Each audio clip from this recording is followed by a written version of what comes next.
As far as the chaos we find ourselves in these days, it's difficult to say which side pulled the trigger first. Erusia deployed an automatic intercept system with drones. OSEA implemented long-range attacks to bypass them. So Erusia decided to sabotage OSEA's communications and navigation technology. Erusia couldn't launch a satellite themselves, but they were still able to hack the software of the Osean transmission and navigation systems. Before OSEA even noticed, half of their satellites were hijacked. That's when things got ugly. In an attempt to knock out each other's capabilities, both forces launched fighters loaded with anti-satellite missiles at the same time. Only military satellites were targeted. However, their destruction created a debris field in orbit, which wiped out scores of other satellites, both private and government-owned. What kept the world relatively sane up to that point had been free-flowing data and information. But now, those were gone. All that remained was chaos and confusion. Government and civilian broadcasts and transmissions were cut off. The flow of information had ceased. Forces on both sides of the conflict now found themselves unable to communicate with their superiors. Many of the smaller countries annexed by Erusia and yearning for their independence seized the opportunity and started their own uprisings. As for why some of OSEA's military decided to break off from the main force and continue on their own, I have no idea.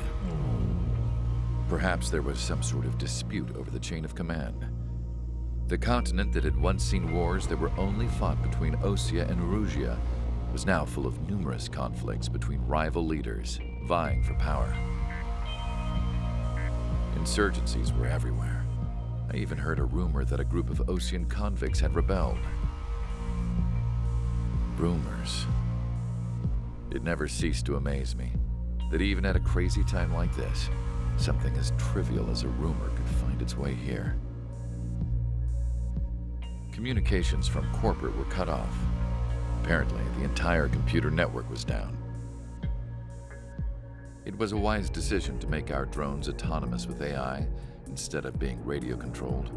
Wise and forward-thinking. Even with their GPS offline, they can still use their sensors to navigate as long as they're working properly.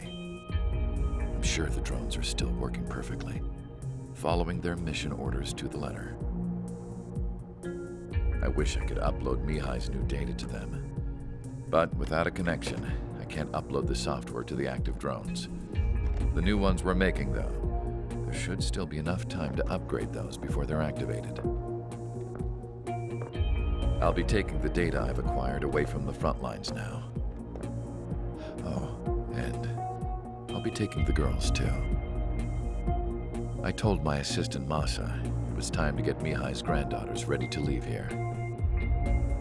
She's not much older than the girls, but she has a way about her, and I'm sure she won't have any trouble with them.